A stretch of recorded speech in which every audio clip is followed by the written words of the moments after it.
The heavy burden of countless unspoken criticisms bore down on Sophia Bennett as she lingered in the corner of the sparkling reception hall.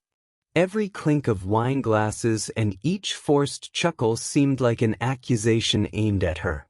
Her former spouse, Ethan, commanded attention from the opposite side of the room, his arrogant tone cutting through the light conversation.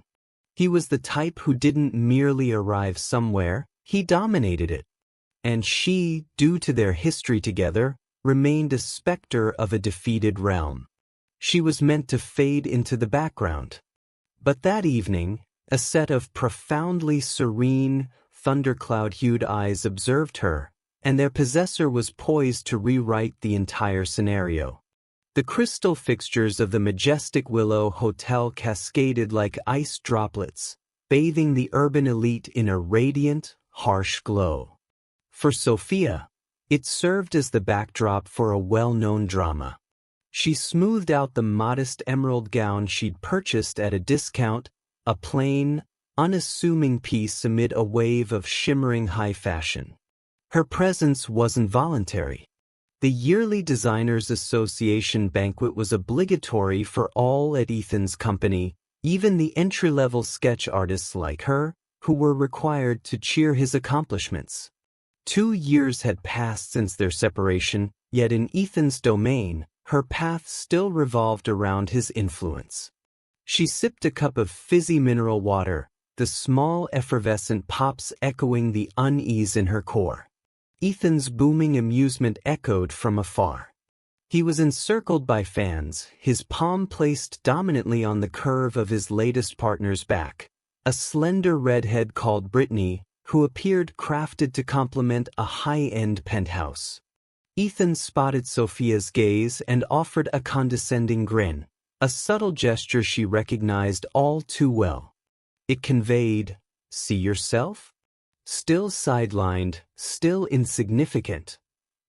He'd voiced it outright during their last vicious dispute. "Without me, you're worthless, Sophia, a nobody, merely a rural lass who struck gold temporarily." Those phrases had embedded in her spirit, and on certain days, she still fought to dislodge them.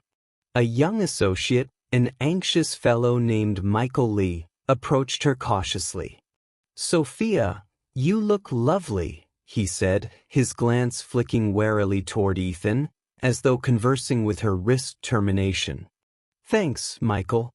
"You as well," she responded, her tone gentler than planned. She'd mastered the art of diminishing herself, occupying minimal room, becoming less noticeable. "The Evergreen Plaza venture appears astonishing, doesn't it?" he went on, pointing to the prominent scale model at the hall's center. "Ethan is brilliant." Sophia's gaze landed on the shining replica. Her gut clenched. She recalled the endless nights, the preliminary drawings she'd created, the fundamental idea for the eco-friendly power network she'd investigated and suggested. It originated from her, a faint notion she'd mentioned to him during supper one evening when they were wedded, when she still thought they collaborated. He'd brushed it off back then, only to present it later as his groundbreaking insight. He'd secured the Hawthorne Award for it, a pivotal career milestone. Her contribution was unmentioned. Before she could muster a bland reply, Ethan himself advanced toward them, Brittany trailing behind, his aura draining the oxygen from the area. "Well, look at this," Ethan remarked, his words dripping with disdain. He slung an arm over Michael's shoulders. "Lee, my lad, mingling with the staff? Watch out, average performance spreads like a virus." Michael blanched, muttering regrets before fleeing. Ethan's attention fixed on Sophia, his scrutiny sweeping her plain attire, a vicious smirk on his face. "I'm shocked you're here, Sophia. I assumed you'd be home doodling another cute little treehouse." The dig was sharp, meant to recall her downgrade from team leader to a helper who managed trivial home extensions. "It's required, Ethan," she stated, her tone firm despite her quivering fingers. "Ah, indeed. The underlings must show respect," he pondered aloud, audible to bystanders. Brittany tittered, a shrill, irritating chime that irked Sophia. "You know," Ethan added, bending closer as if sharing a secret. "I was just filling Brittany in about you. I mentioned I was once wed to a lady with these modest goals, but they led nowhere. She was merely ornamental. Pleasant for a time, but eventually unmemorable." Each term was a deliberate strike. He wasn't simply offending her, he was revising their story, wiping out her inputs, her collaboration, her core self. He was rendering her invisible. She sensed the stares from his co-workers, the sympathy, the smug contentment. Her face flushed, but she denied him the joy of her sobs. She raised her head, her eyes meeting his. "I'm saddened you think that, Ethan," she declared, her voice crisp and icy. "Some prefer constructing enduring items, not merely lofty ones." His grin wavered briefly, a spark of astonishment in his gaze before his haughty facade returned. But before he could counter, another voice, composed and remarkably profound, interrupted the strain. "A fascinating viewpoint. I believe the most remarkable edifices are those with the sturdiest bases." The voice belonged to a man who had neared them so quietly he appeared to emerge from the dimness. He was statuesque, possessing a composure more authoritative than Ethan's loud vigor. He donned a flawlessly fitted navy ensemble, sans necktie, the uppermost button of his ivory shirt open. His features were defined by keen edges and subdued power, but his eyes captivated Sophia. They resembled a turbulent ocean, and they focused on her with a disconcerting intensity. He hadn't spared Ethan a look. Ethan, unusually unsettled that night, gaped at the intruder, a hint of familiarity and bewilderment on his face. "Pardon me. Have we met?" The man at last shifted his stare to Ethan, a chilly, evaluating glance that seemed to dismantle Ethan's bravado. "No," the man replied plainly. He returned to Sophia, offering his hand. "Julian Hawthorne. And you?" The name lingered, charged and weighty. Hawthorne, as in the Hawthorne Award, the Hawthorne Organization, the tycoon benefactor and design pioneer who was virtually legendary in their field. Ethan's mouth dropped. Brittany's flawlessly made-up grin stiffened. Sophia's pulse raced. She placed her shaking palm in his. His clasp was comforting and solid, a reliable support amid her turmoil. "Sophia," she uttered, her voice scarcely audible. "Sophia Bennett." Julian Hawthorne retained her hand slightly longer than needed, his thumb grazing her fingers softly. His thundercloud eyes held hers, and within them she perceived not compassion, but something distinct, akin to acknowledgement. "Sophia," he echoed, the name transformed by his utterance. "It's an honor to at last encounter the intellect responsible for the Evergreen Plaza's base." Julian Hawthorne was someone who traversed existence by discerning its configurations, its concealed frameworks. He identified strain areas in a metal girder, the movement of crowds in an urban plaza, and the faint breaks in a person's essence. From his isolated nook surveying the event, he had scrutinized the space not as an attendee, but as an analyst.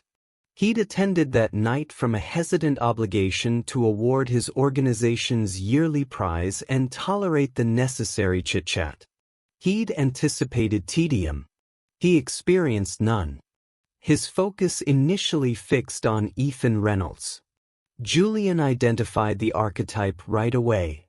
A showy individual, all flashy plumage and a piercing, insistent demand for notice. He erected tributes to his vanity, towers that pierced the heavens but lacked essence. Julian had examined the submission for the Evergreen Plaza, and though skilled technically, he deemed it empty, missing the creative flair he genuinely pursued. The panel, however, had been influenced by the spectacle and bold promotion. Julian had authorized the funds, but he remained unimpressed. Then he noticed her, Sophia. She contrasted sharply with the hall's flashy pretense. Her stance held a subtle resilience, a rebellious calm in a venue brimming with frenzied activity.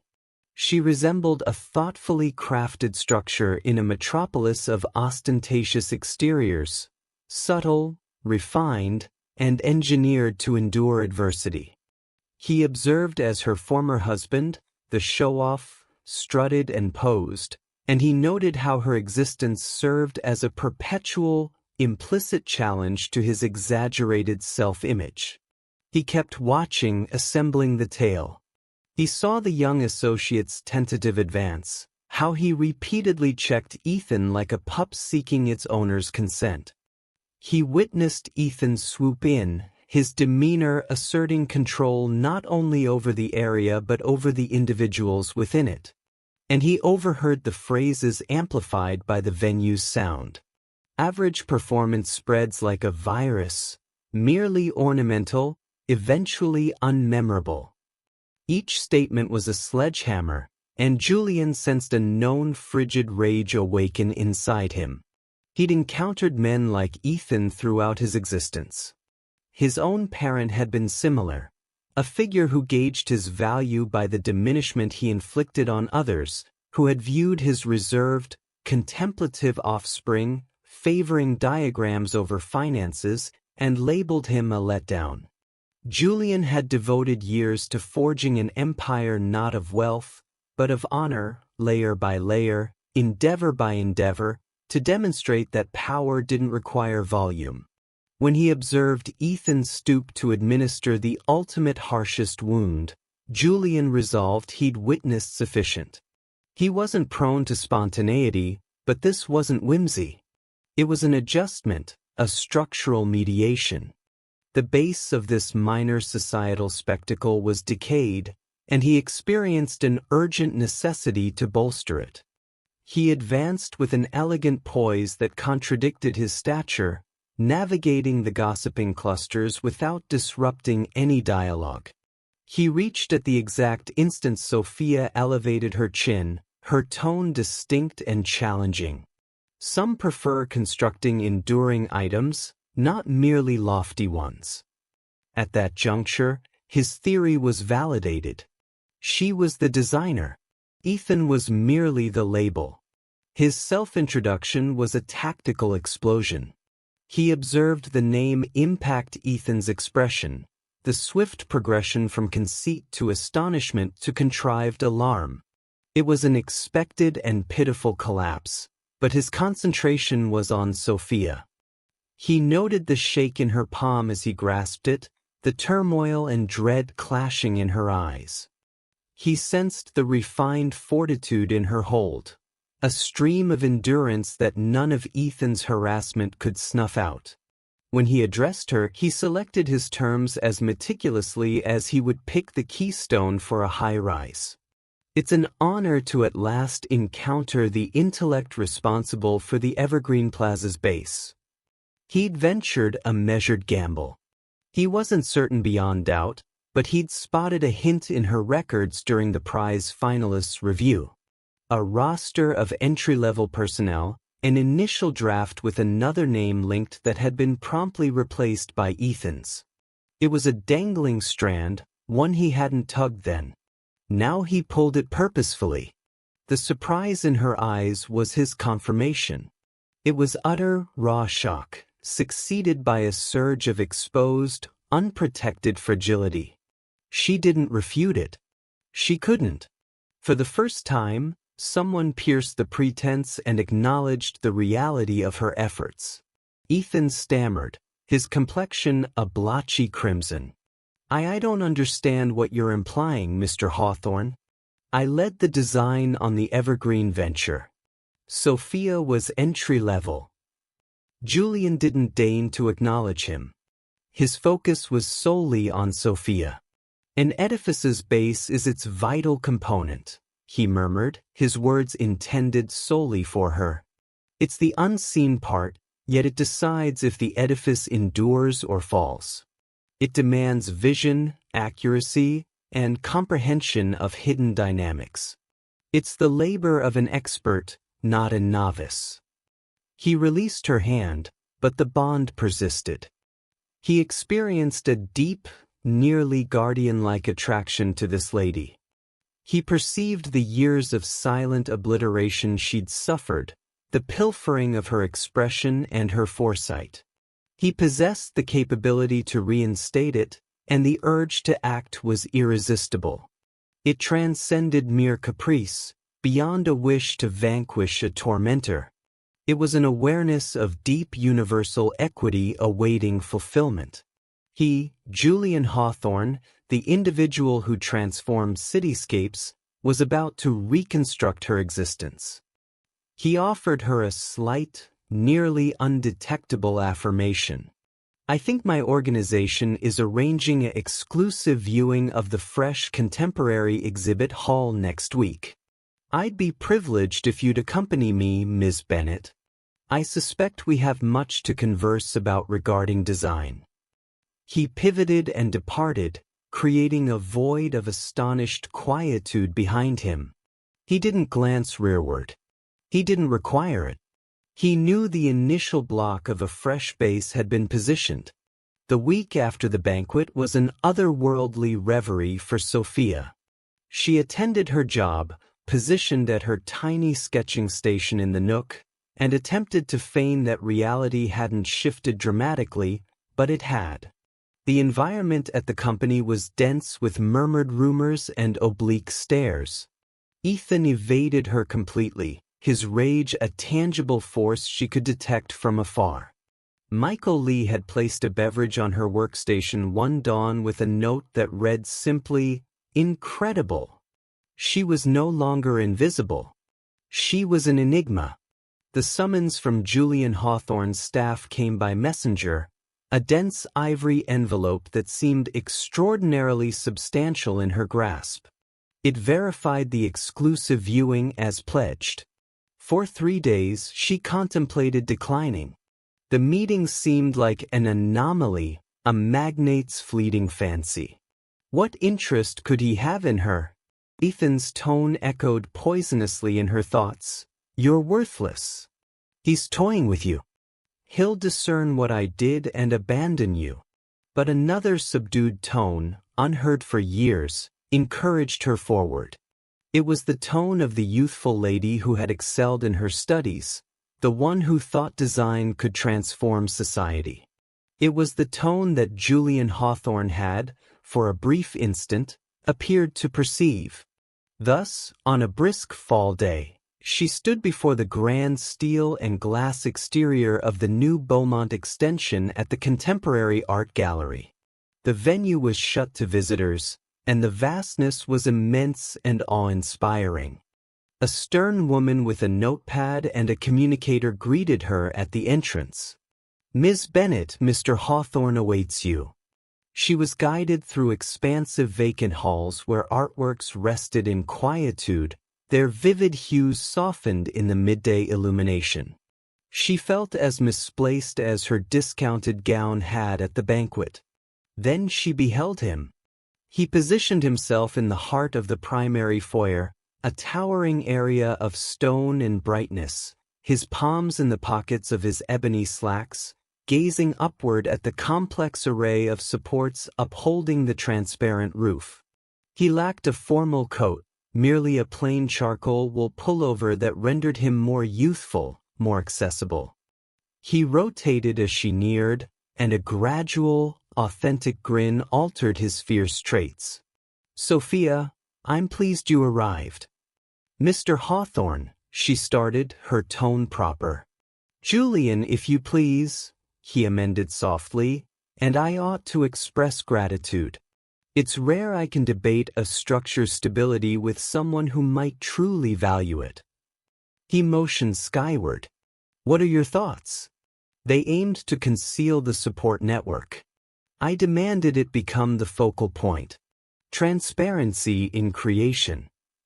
Sophia gazed upward, genuinely perceiving it anew. It's stunning, she exhaled, her anxiety fading. Like an engineered woodland. You're revealing the structure's framework, not obscuring it. It's assured. His grin broadened. Assured? I appreciate that. He commenced strolling and she matched his pace. Your former spouse's creations lack assurance. They're boisterous. There's a distinction. The offhand reference to Ethan startled her, but Julian's manner was analytical, not prying. It resembled critiquing a defective plan. Boisterousness attracts attention, Sophia remarked softly, the words laced with sour lessons. It attracts attention, he concurred, but not enduring memory. Not positively. Described the power network for the Evergreen Plaza, the underground heat transfer mechanism. It was the most inventive aspect of the submission, yet the ultimate diagram appeared weakened, streamlined. Sophia's heart accelerated. This was the inquiry she hadn't ventured to anticipate. She inhaled deeply, the fresh, chilled air of the gallery invigorating her. The initial scheme was bolder, she commenced, her tone strengthening as she proceeded. It featured a sealed circuit that could warm and chill the edifice, plus redirect surplus power to the municipal network in quiet periods. It would render the plaza not merely emissions-free but emissions-reducing. She spoke uninterrupted for 10 minutes, the ideas cascading forth.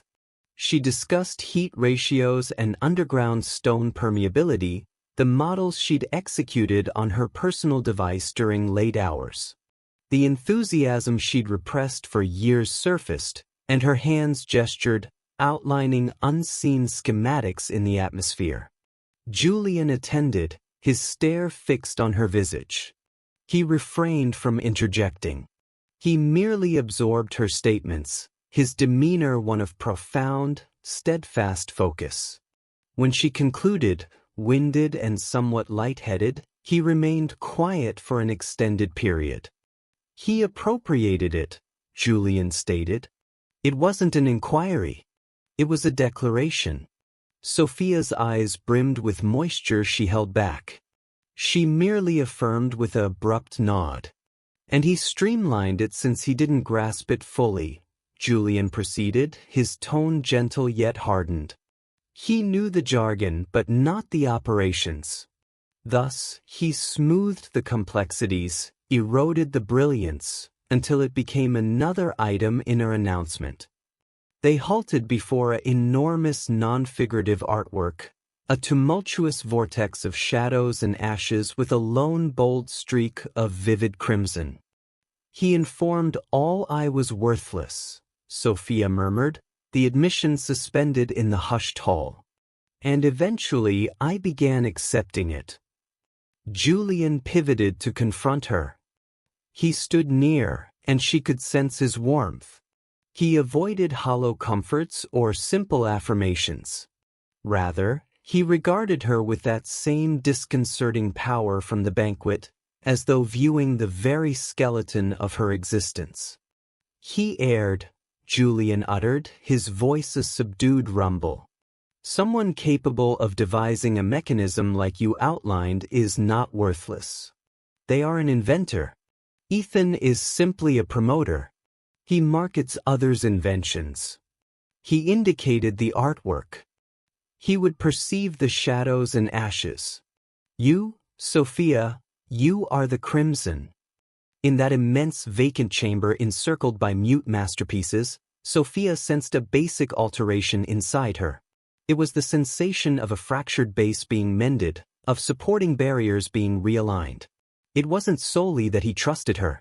It was that he perceived her, the authentic her, the one she'd concealed for years, secured behind a barrier of apprehension and disgrace. Julian Hawthorne had just provided her the access. I have an offer for you, Sophia, he declared, his manner transitioning from intimate to businesslike, though the fervor persisted. The Hawthorne organization is initiating a fresh program, a workshop for eco-friendly city planning. We're seeking a manager, someone with foresight, with assurance, with faith in creating lasting elements. He maintained her stare, and the surroundings contracted to the gap between them. I believe that individual is you. Embracing Julian's proposal was the most frightening and thrilling choice of Sophia's existence. It entailed resigning from her position at Ethan's company, a leap that resembled plunging from a precipice, even if that precipice was a poisonous, spirit-draining locale. She composed her departure note on a Sunday evening, her fingers trembling so intensely she repeatedly erred in spelling. She didn't present it to Ethan directly. She placed it on his workstation before others reached the workplace Monday dawn. A minor, silent defiance. She didn't await the outburst. She simply departed. The sound of the shutting portal behind her the most delightful she'd ever perceived. The Hawthorne organization's city planning workshop wasn't a conventional lab. It was a light-filled, expansive layout in a refurbished storage area with visible masonry partitions, polished timber surfaces, and towering panes overlooking the urban horizon. It was an empty slate, her slate. For the initial week, she was the only staff member. She traversed the vacant area, trailing her fingers over the chilled metal supports and the coarse masonry, sensing the structure's heritage and its perspective capability. It was an area constructed with honesty, she reflected. An area with assured framework. Julian granted her total independence. Recruit whom you require, he'd stated. Chase the endeavors you trust. My sole stipulation is that you avoid letting tradition dictate you. He was a persistent yet non-intrusive figure. He'd visit the workshop in the late day, frequently with dual beverages in grasp, and they'd converse for hours. They seldom addressed Ethan or her history. Instead, they explored concepts. They argued the advantages of dynamic exteriors versus vegetative barriers, the prospects of prefabricated assembly, the ethical duty of a designer. One dusk, they hunched over diagrams for a prospective affordable residence endeavor. The municipal lights sparkling beyond the vast pane.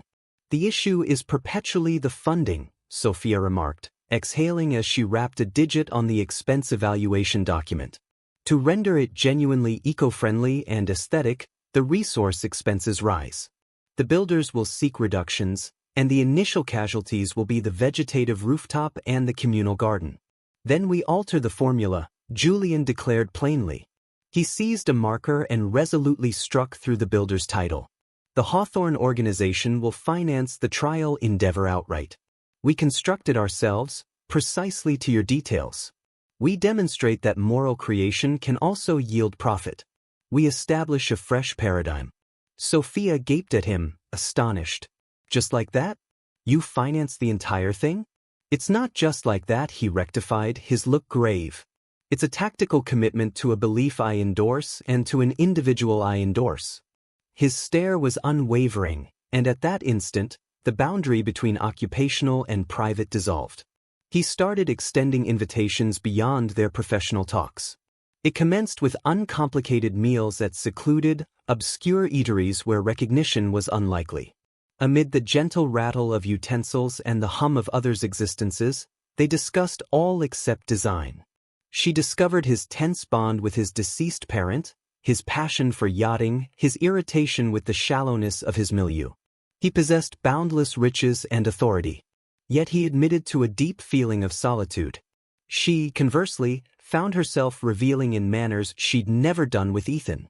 She shared with Julian her youth in a modest village, her aspiration to create residences that served as havens, her dread that she'd forfeited that aspect eternally. You never forfeited it, he assured her one evening, his palm overlaying hers on the surface. You merely misplaced the diagrams. His contact was electrifying, yet not forceful or claiming.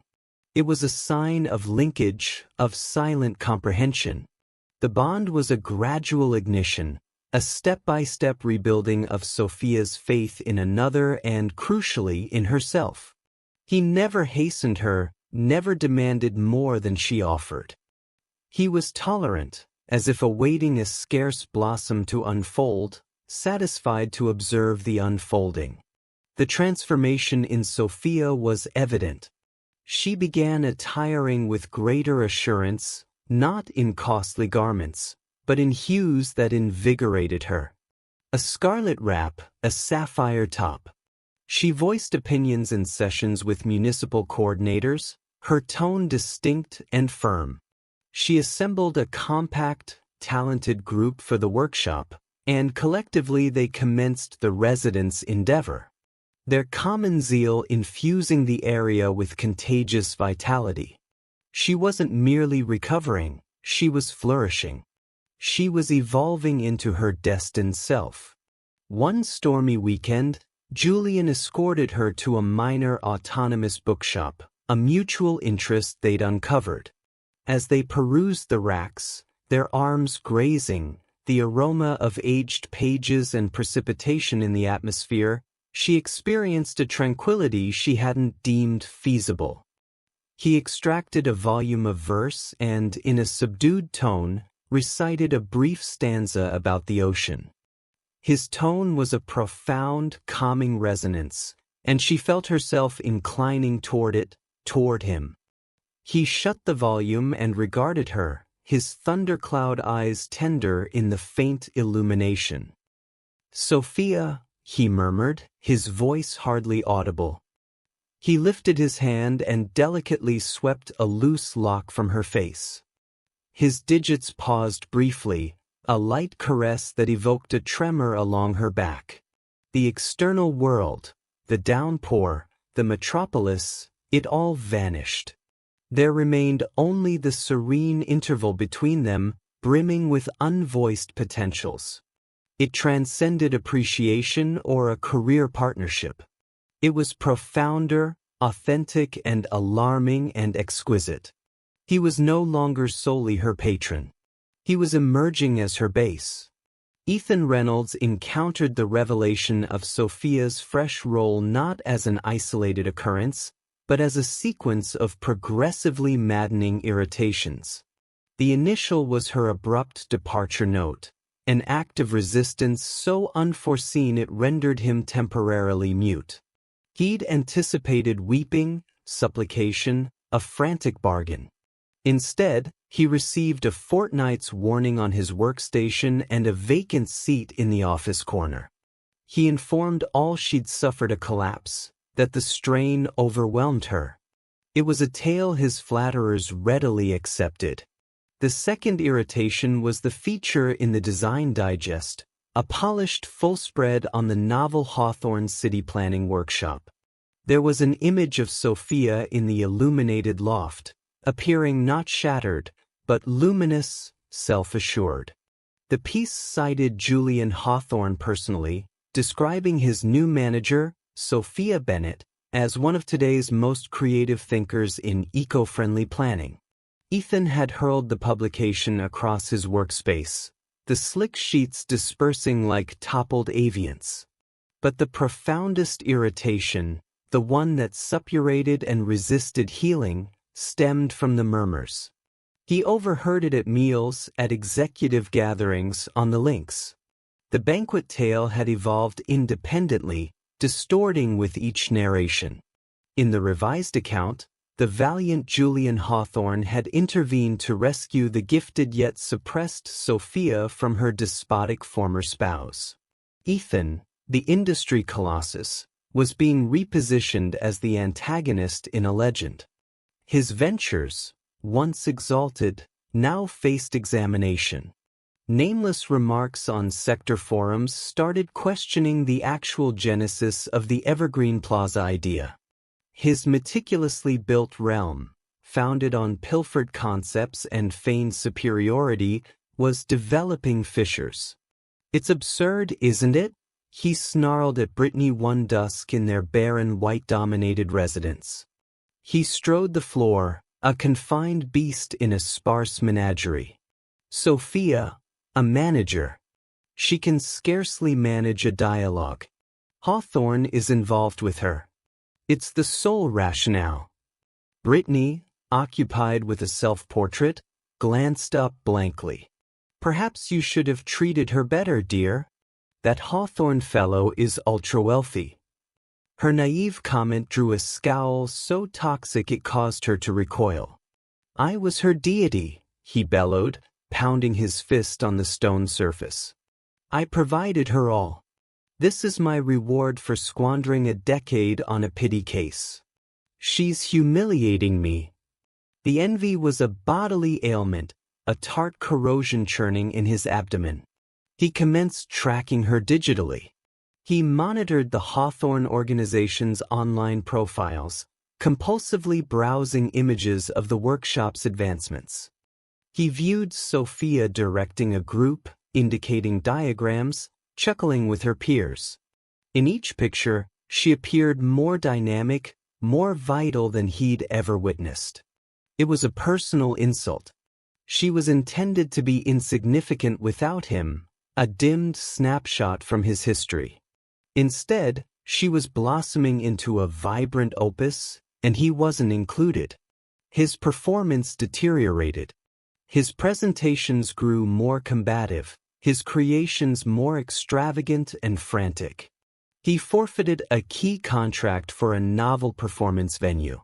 The denial correspondence mentioned an absence of heartfelt link to the populace, a critique so ambiguous and offensive it incited fury. He increased his liquor intake, his nights melting into a fog of premium whiskey and suspicious bitterness. The ultimate trigger was the summons. It was for the commencement event of the Haven Initiative, Sophia's affordable residence program. The title itself was a taunt, alluding to the aspirations he'd once ridiculed. The summons, directed to his company, clarified that participation by sector heads was anticipated. It was a dominance maneuver engineered by Hawthorne, and he recognized it. He was being called to observe her enthronement. He sat in his workspace, the sturdy paper fragile in his shaking grasp. He could envision it all. Sophia at the lectern, Hawthorne beside her, the media's flashes on her visage. He pictured the courteous, compassionate grins from his associates. The tale would conclude. The sufferer had become the conqueror. The ruler had been unseated by the insignificance he'd discarded. A repulsive, frantic scheme formed in his thoughts. He couldn't permit it. He'd constructed his whole persona on the base of his supremacy, and her triumph was a demolition tool targeted at it. He wouldn't allow her that success. If he couldn't claim the acclaim, he'd seize the spotlight. He'd unmask her. He'd remind all, and chiefly her, of her true nature. He grasped his device and browsed his directory until locating the name of an infamous scandal reporter, a man indebted to him. Harris, he uttered, his tone a subdued, menacing snarl. I have a tale for you. The authentic tale about the Hawthorne organization's latest darling endeavor. It's a narrative of aspiration, intimacy, and disloyalty. Let's discuss the exceedingly delicate base of Sophia Bennett. He would generate a tempest so violent it would dismantle all she directed, leaving her vulnerable and quaking in the debris. For if he was falling, he'd drag her along. The Haven Initiative became Sophia's complete universe. It surpassed metal and stone. It was the tangible embodiment of her revival. She invested her entirety into it, her revived aspirations, her fresh assurance, her steadfast conviction that design could aid, not merely overpower. The extended sessions in the workshop were energizing. The hurdles of procuring eco-friendly resources and maneuvering municipal approvals were enigmas she eagerly tackled. For the first time in more than 10 years, she felt not just capable but empowered. Her bond with Julian was the serene, reliable framework upholding this novel erection. It advanced with an innate, leisurely comfort. The initial occasion he kissed her wasn't a theatrical, filmic instance, but a tender, mild kiss on her threshold after an exhausting day, a plain recognition of the profound fondness that had developed between them. It was a kiss that evoked returning to safety. Being with him resembled inhaling pure atmosphere after years in a smoggy chamber. He advocated her intellect, commemorated her achievements, and on the infrequent days when uncertainty returned, he didn't disregard her anxieties. He heeded. "At times I feel like a pretender," she admitted to him one evening, nestled on the couch in his sparse, artwork-laden residence overlooking the metropolis. "As if momentarily someone will unveil the truth that I'm still just that village girl pretending." Julian placed his reading material aside and devoted his complete focus. "That village girl is the one who conceived this," he remarked, motioning vaguely toward the pane, toward the metropolis she aimed to enhance. "She's your base, Sophia. Why feel shame for a robust base?" He didn't attempt to repair her. He merely recontextualized the story, converting what she viewed as a flaw into a wellspring of power. Yet, despite this deep tranquility and intent, the phantom of Ethan's mistreatment endured.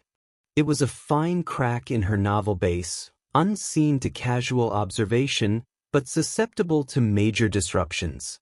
Occasionally, during high-tension moments, she'd hear his voice internally, murmuring his harsh judgments.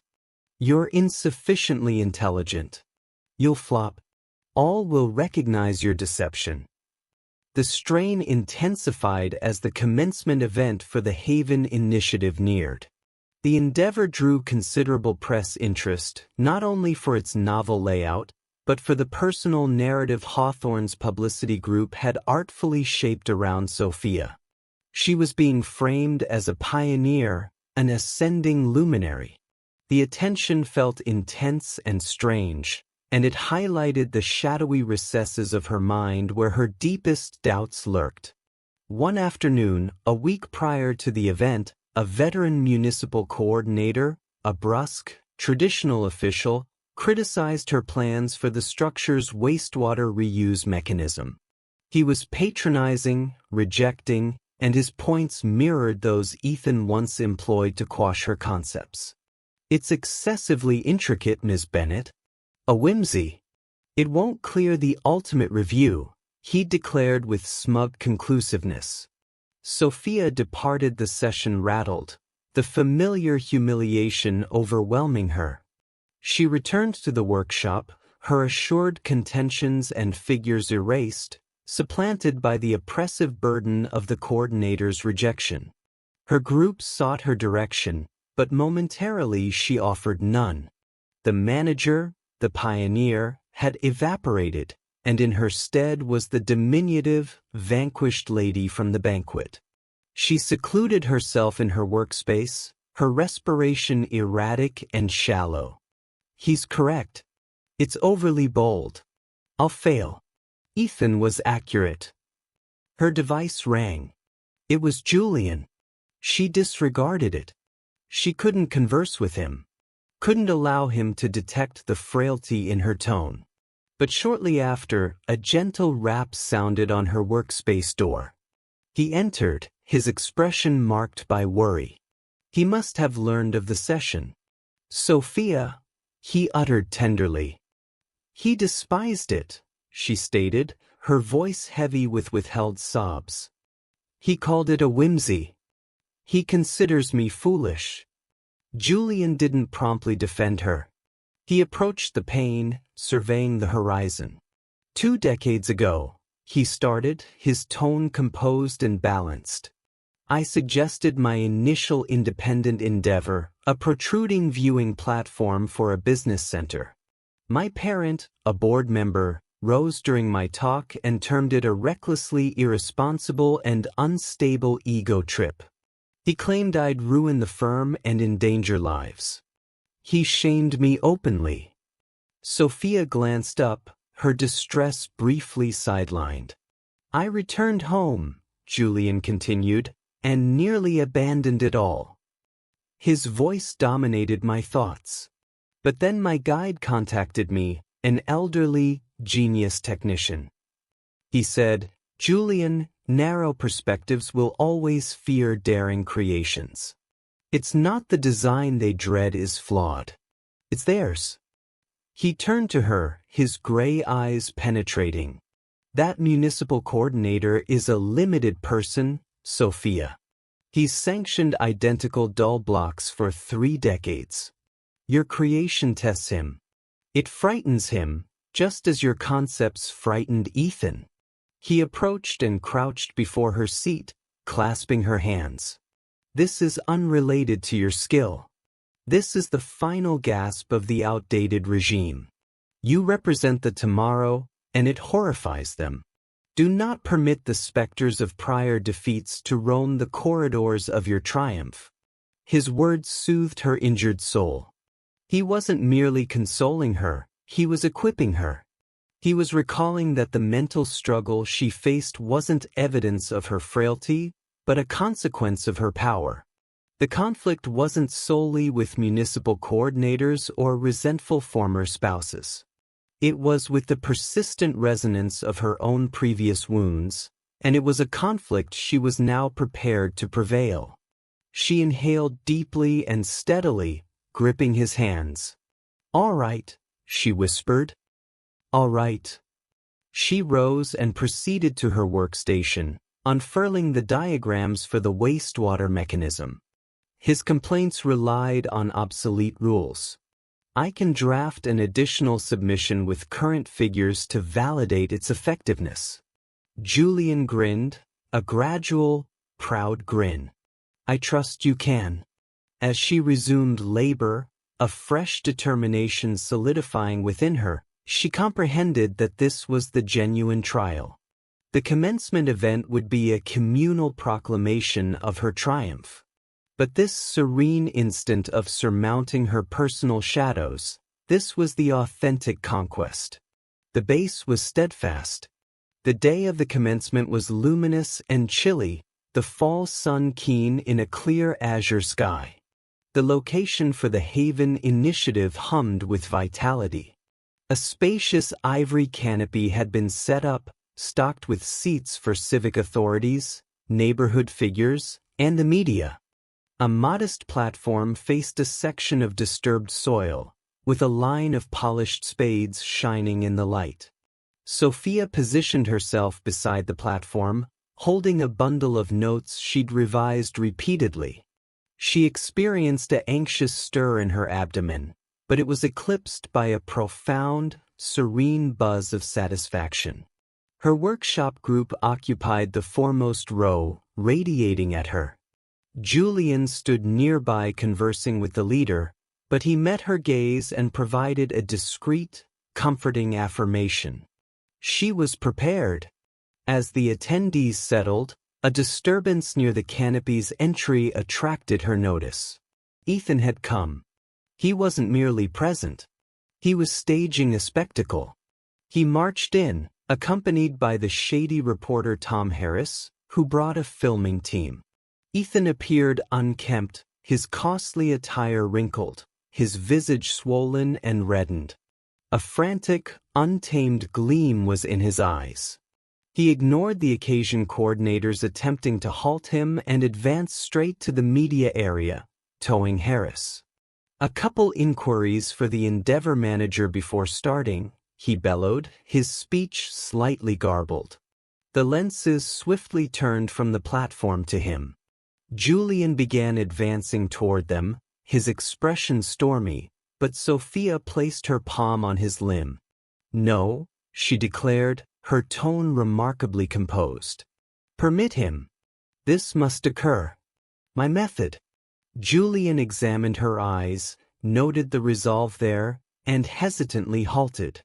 Harris, grasping the opportunity, thrust a recorder toward Sophia.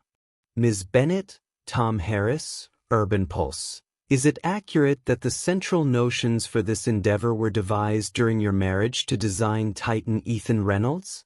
That these concepts were actually his?" The query suspended in the crisp air, a toxic barb, the assembly whispered. Sophia could sense every stare upon her. the former Sophia would have collapsed. She would have retreated, refuted, faltered, and thereby affirmed their doubts. But she was not the former Sophia. She proceeded calmly to the lectern, aligning the recorder. She gazed directly into the lens, sidestepping Harris. "Thank you for the inquiry, Tom," she stated, her voice balanced and distinct, echoing via the amplifiers. "It's correct that I was wed to Ethan Reynolds, and it's correct that numerous concepts were debated during our union. Concepts about honor, about truthfulness, about what it signifies to erect something that genuinely benefits a society instead of merely a self-image." She halted, allowing the terms to absorb. Ethan's expression shadowed. "But the foresight for the Haven Initiative, its base of eco-friendliness, empathy, and novelty, is wholly mine," she proceeded, her voice amplifying.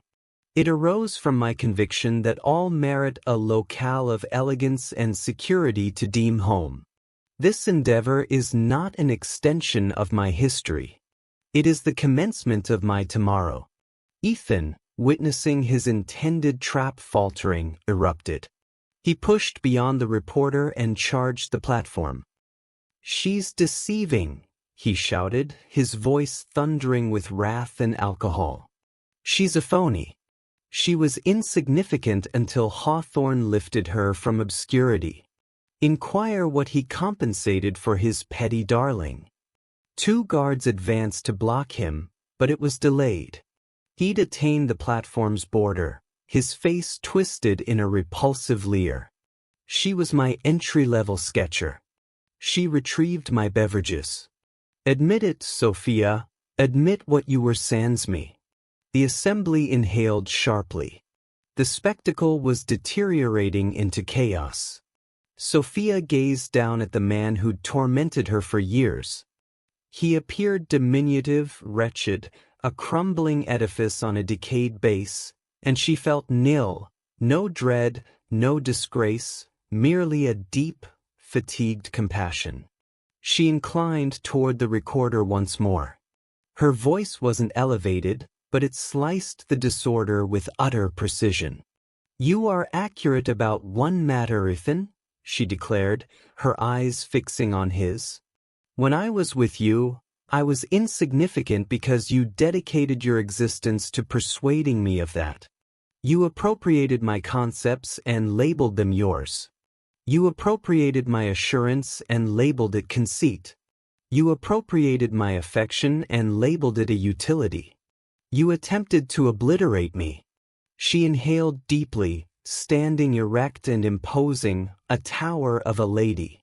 But a person's value isn't set by their companion. It's set by what they erect. And today, she motioned to the disturbed soil, to the optimistic visages in the assembly, to the urban horizon beyond.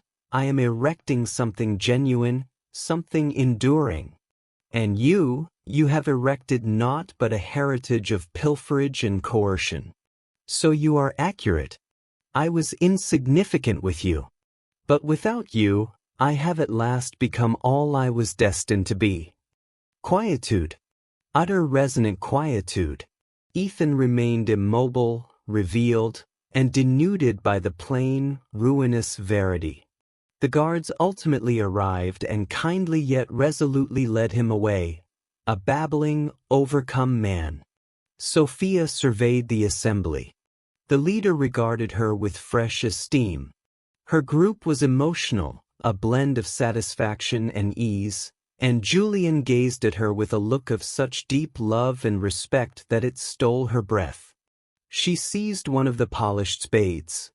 She advanced to the platform's border, thrust it into the yielding soil, and raised the initial sod for her fresh start. The lenses sparked, seizing the instant not of a sufferer, but of a conqueror. The designer at last of her own splendid existence. Sophia's path from the obscurity of a harmful history to the luminous expanse of her own invention is evidence of the subtle resilience of the human essence. She didn't require a savior to rescue her. She required a collaborator who would deliver the diagrams to her own overlooked aspirations. Together, Sophia and Julian didn't merely erect frameworks of metal and panes. They erected a base of reciprocal esteem, faith, and a love sturdier than any tower. Her narrative prompts us that our value is not shaped by those who seek to belittle us, but by the bravery we discover to reconstruct ourselves, one layer, one diagram, one conviction at a time. If Sophia's narrative of disloyalty and revival struck a chord with you, please like this video, share it with someone needing a reminder of their own resilience, and subscribe for more heartfelt tales that mirror true existence.